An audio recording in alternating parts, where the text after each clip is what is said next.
কি বনায় প্ৰথমতে কেনেধৰণৰ কি জুচ বনায় তেখেতৰ মুখৰ পৰা জানি লওঁ বলক। দাদা ভালে আছে? নমস্কাৰ।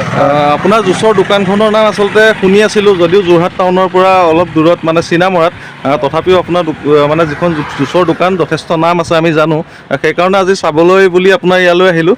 এতিয়া আপুনি কি বনাব প্ৰথমে? এতিয়া আপুনি কি খাব? প্ৰথমত ভাল মই লেমন ছ'ডা আছে, লেমন ৱাটাৰ আছে, হয়, মছালা কোল্ড ড্ৰিংক আছে, মছালা জিৰো আছে, বাকি মকটেল আছে আপোনাৰ অৰেঞ্জ, পাইনএপল, কচ্চা আম, ৰোজ, ওয়াটাৰমেলন, কালা খট্টা, আচ্ছা 50টা ভেৰাইটি পাব। আৰু প্লেন মৌচুমী জুচ পাব। আমাৰ ইয়াত চবতকে ফেমাছ জুচ আছে মৌচুমী জুচ। আৰু জুচ এনে কি পোৱা যায়? লেমন জুচ, মৌচুমী জুচ, মৌচুমী জুচ হ'ব, লচ্ছি হ'ব, অৰেঞ্জ হ'ব। এতিয়া আপুনি লাচ্ছি, প্ৰথমতে লাচ্ছি বনাওক। হয়।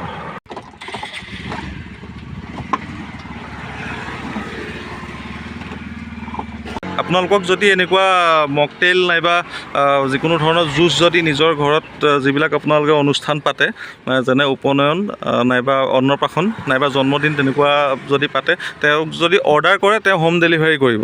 সেইটো আকৌ এবাৰ কৈ দিছোঁ। মই স্ক্ৰীণত আপোনালোকক তেওঁৰ নাম্বাৰ দি দিম, যি জুচ কৰ্ণাৰ, সেই জুচ কৰ্ণাৰ নাম্বাৰটো মই তলতে দি দিম, আপোনালোক কল কৰি ল'ব পাৰিব। যোৰহাট জিলাৰ যিকোনো ঠাইলৈ তেওঁ হোম ডেলিভাৰী কৰিব।